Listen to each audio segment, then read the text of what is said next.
Good morning. First, let me start by sending our thoughts and prayers and condolences with all those affected by what's occurred in Charlottesville, the people of the community, the University of Virginia football program, and those as close as home as Arlington. So our thoughts are with them this morning. And, obviously with some time to reflect, going back to last Thursday night's game, great to get a win, especially at home and in conference.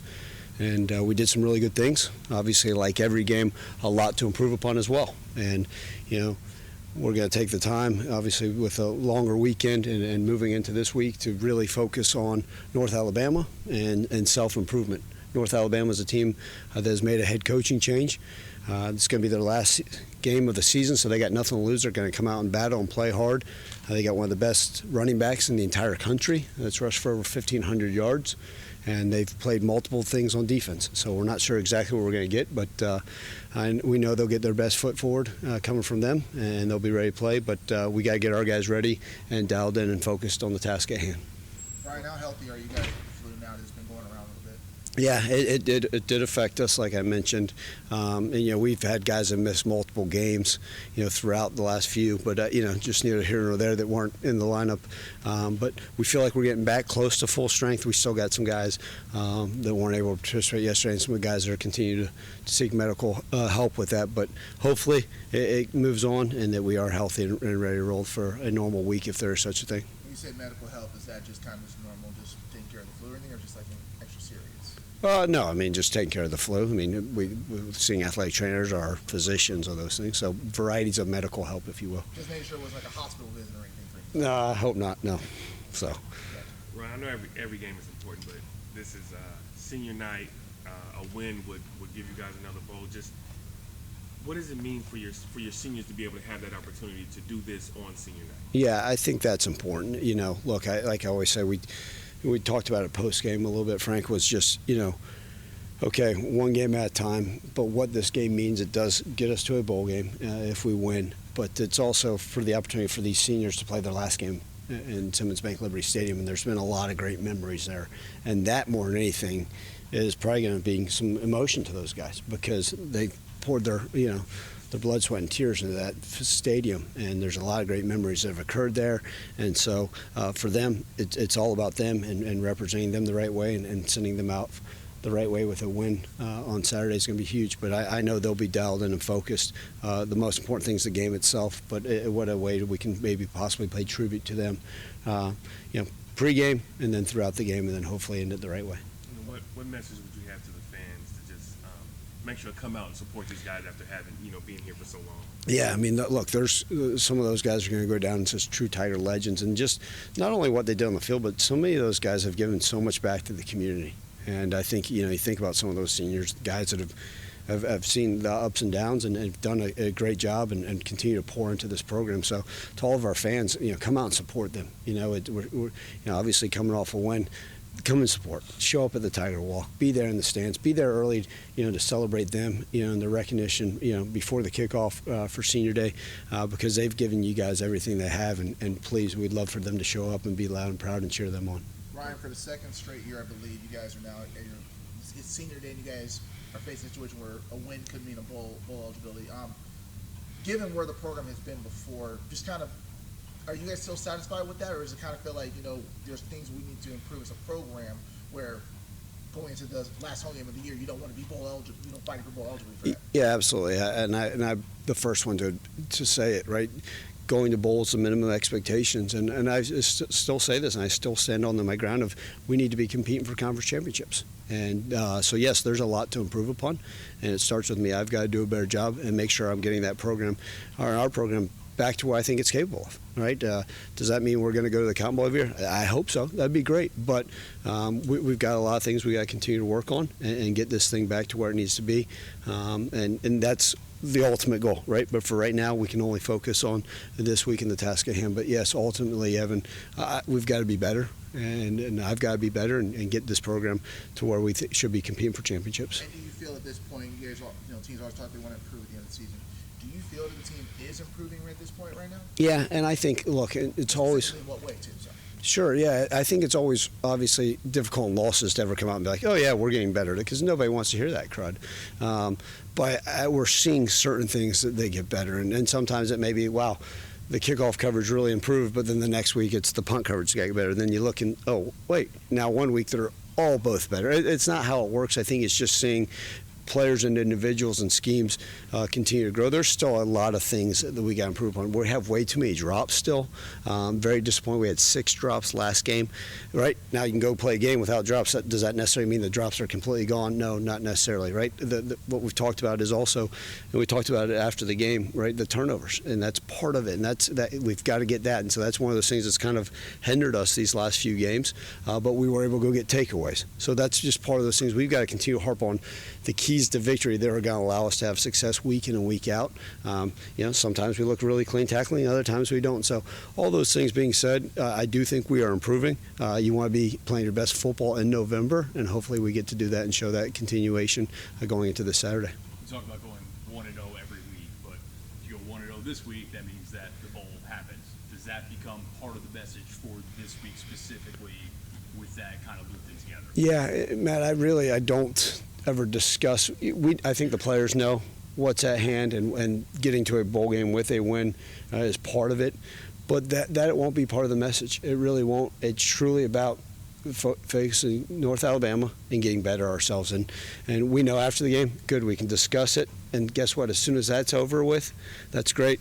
On to the next one. And I think it doesn't mean you don't celebrate the victories and what comes with that, because in this profession, we know that the wins are hard to come by, and it's hard in college football. And if anything, one of those things would give me a chance to kind of sit back Saturday again, kind of discuss this during the bye week, like to sit back and watch some other teams play college football, and you sit there and say, man, it's hard to win. You see the things that are going on throughout the game, but it is, yeah. I mean, we'll discuss it after, hopefully, and then, okay, that's great. Now it's time to focus on the next opponent. Speaking of seeing other things in college football, would you talk to them about, like, Liberty got beat by UConn, which wasn't even playing football there for a minute during COVID? Yeah, Jarvis, I think that is one of the things we constantly try to educate them on things that are occurring in other games.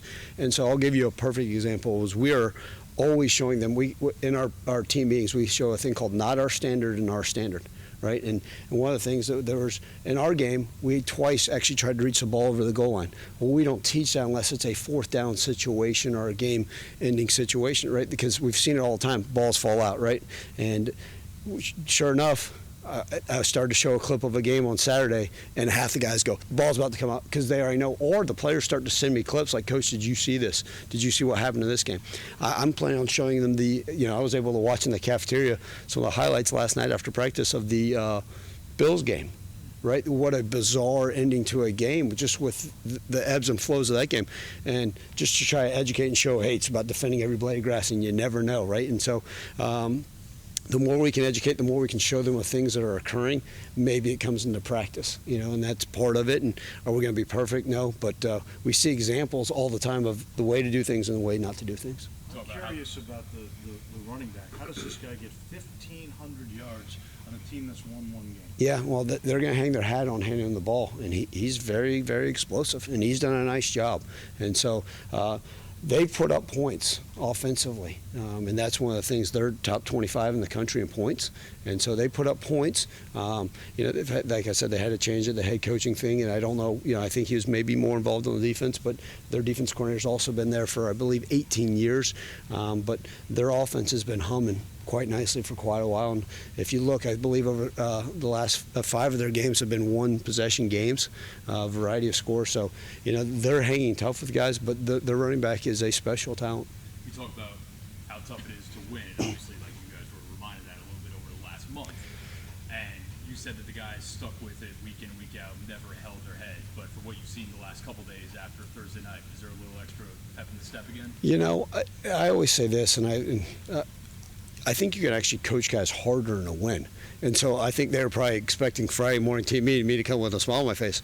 No, the first thing I did was say, hey, we had too many penalties last game. That's not us. That's uncharacteristic. And then show them, hey, we got a lot of work on. The turnovers. I mean, as mad as can be about the way we continue to turn the football over. And so, but the guys, the buy-in has not changed. And like I said, in talking to so many people, right, the message itself, obviously you tweak it week to week and do all this stuff, but the reality of being bought in, this is the way we do things, this is the way we practice, this is the way we go to study hall, this is the way we do things, that message hasn't changed, and the guys have not deviated from what they expect and what our standards are and within our culture. And so maybe it's just sometimes when you win, it's maybe a little bit easier to wake up at 5:30 in the morning. So maybe in their mind, it's okay, well, here we go. Now we got a chance to go back to your question, like, well, maybe I can get there at 5:45 this morning, take care of my body because we win this one, it's for a bowl. So those things someday probably may in the back of some guys' minds. You hope that that's not it. It's just, hey, I'm just going to wake up every day. But guys are inspired and motivated by different things. Well, you mentioned after the game that you feel like Seth had one of his better games of the season, but the offense itself has seen better days. When you see that out of your quarterback and the offense still kind of struggles, how do you evaluate, all went into that? Yeah, and I go back, I think, and I did say it, and then there's still, like, I literally, Frank, I was sitting there thinking, like, yes, I was thinking about you guys Friday watching the film, believe it or not, and I sat there, man, Seth did some good things, but so many things that he could have had fixed, and one of the knucklehead mistake of him, I don't know if he was trying to throw it back to the running back where he fumbles the ball and we recover, Matt Dale recovers. I mean, that's a mistake you can't make. That was a true freshman mistake. Well, now he's not a true freshman, so that was something he got fixed. But when you look at the rest of the offense, right, you go back 6 drops, right, 2 fumbles. Those are things that truly hinder an offense. And we have to get that out of our system. The offensive line has to play a little bit better. I didn't think they played their cleanest game. Obviously, we're down some guys. We changed up some guys in the middle of the game as well. But we just got to get where we're clicking on all cylinders and being consistent. I go back to it. I thought, really the first half we did some nice things, but then the second half it was just we weren't able to sustain and do those things, and so that's part of it. We got to continue to win the one-on-one battles at every position, whether that's a running back making a safety miss when we know the safety's down the box like Tulsa did, or a receiver making a one-on-one catch. So all those things got to come hand in hand, but we got to find ways to improve them quickly. When you're going against a Tulsa defense that struggled against the run, one of the bottom of the country, and the run didn't necessarily get going how you wanted, is that more concerning versus a Tulsa defense versus, as compared to any other game, or is it all just the same? It really is all the same because what I do is, and I get it, I mean, I understand we should look at stats and say, okay, well, Tulsa has one of the bottom tier run game defenses, but man, they shut down Memphis offense, our run game. Absolutely they did. Now, it was a completely different scheme. They had that safety, number 21 was down the box, and that was their whole deal, was we're going to stop the run, and they did a nice job doing it. So, I look at it game by game, but overall, we've got to get the run game going better, and it's a variety of different things they've got to improve, and we hope that we find that answer. There's no magic formula for it. I'm constantly looking at scheme. Can we put our guys in better position? Is it the right personnel? How do we block better? How do we get guys? We've run more motions. We've done those things. Just trying to continue to find ways to get it going. But yes, it is not where it needs to be, and that hangs wholly on my shoulders, and we got to get fixed. Ryan, is that more line, or is there a running back involved in responsibility? It involves everybody, right? Coaches and players. And when I talk about the run game, I talk about everybody, right? And it starts actually, and I'll be the first to say, the quarterback, right? So much RPO stuff is given. So, if there's an extra hat in the box and I was supposed to throw it out there and this guy's unblocked, well, it doesn't matter what we call it, the quarterback's got to make that right decision, right? Or maybe it's the quarterback carrying out the fake and part of the triple option. Or is it a receiver blocking on the perimeter that wasn't doing his job and the guy comes in and knifing the play for a 2-yard gain? Is it the tight end on the backside? Is it the tight end play side? Is it the offensive line that's not getting movement or, sustaining guys that are slanting, angling? Is it the running back that's not making anybody miss? So it's a combination of all parties involved. Ultimately, like we always say, let's put the onus on us as coaches and scheme, and then figure out the rest. But it's the run game has been a falter by everybody. Ryan, it sounds like from what you're saying, do you think you guys are playing your best football in November right now? I think we're certainly not playing our best. I think we're getting better, and we need to play absolute best. But you go back and someone would say, "Oh, you played your best three quarters of football versus Houston, and you didn't play the fourth quarter. But it doesn't matter. It's just how you continue to get things done. But there's certain things that we're seeing that are clean. The biggest thing that we have to clean up this month of November, and it starts with the next game, is the turnovers and the drops. And if we get that, then I think we'll start to see the offense getting back on all cylinders and doing those things. The defense has done some nice things, but we got to just be consistent overall as a program. It just sounds like, just from what you're saying, it sounds like there's a lot of things being critical about. So I'm wondering, just I will always be. That's my job, is to always be critical of our program. You guys are plenty critical, and rightfully so. But I will continue to find ways for us to improve. It's not all sunshine and rainbows, and we've got to get things fixed. And even in wins, I'm going to be critical, because that's the time to sit here and say, okay, how do we get this fixed? How do we improve upon that? We've won games 55-0, and I've been disappointed with the way certain things have gone, and we've got to get those things fixed. I guess with 2 games left, that's why I'm more curious about it. If the criticism is still there, and again, I understand why. How much time do you guys have to try to fix some of these issues? Because it seems like there isn't much time now. No, you fix them every single day. You go to work every single day, and you fight like hell to get those issues fixed, and you hope that you're better the next day. And guess what? Then you line back up and you go and try to fight like hell to get them fixed, and that will never change for 365 days a year for as long as I'm coaching. Fumble aside, Caden obviously had a bit of a quiet night Thursday. When you watch the tape, do you see defenses are now starting to key in on him to try to take him away more? The secret's no longer a secret? Well, he obviously, teams know where he's at right now, and obviously he's been a huge receiving threat. And yes, I'd say early in the year, okay, they red zone tight end, right? We refer to him as a red zone threat, and now I think people are saying, "Whoa, they're using this guy all over the place." So I think it's a combination of that, and then also he also will be the first to admit he probably didn't play his best game, and whether that's winning some of the run-on-ones, maybe been that extra safety that was down, that was possibly playing the box, but was also playing that intermediary where a lot of cadence catches have occurred, right? Whether it was on slip routes or 5-yard option routes, sometimes that extra safety may have been there in the zone to avoid it. So a combination of errors with that as well. Ryan, what is it about that position that has worked well for you guys over the years in this game? Because it's not just Caden. I mean, you had tight ends come before him. What is it about that works for you guys' scheme? Yeah, so in 7 years here at Memphis, we've never lined up a single snap without a tight end on the field, and I think that probably makes us relatively unique to a lot of these teams that are going to like 10 personnel packages without a tight end and more a variety of different things. So we've always used them because it's an important part of what we do offensively, because we still do try to run the ball. We do line up a tight end in the core, in the line of scrimmage, but we can also use them as a wide receiver. And so I think it's just as this offense has evolved, that tight end position's always been ultra important, whether it's for blocking or pass catching. And obviously you kind of go back to the history since we've been here, right, guys?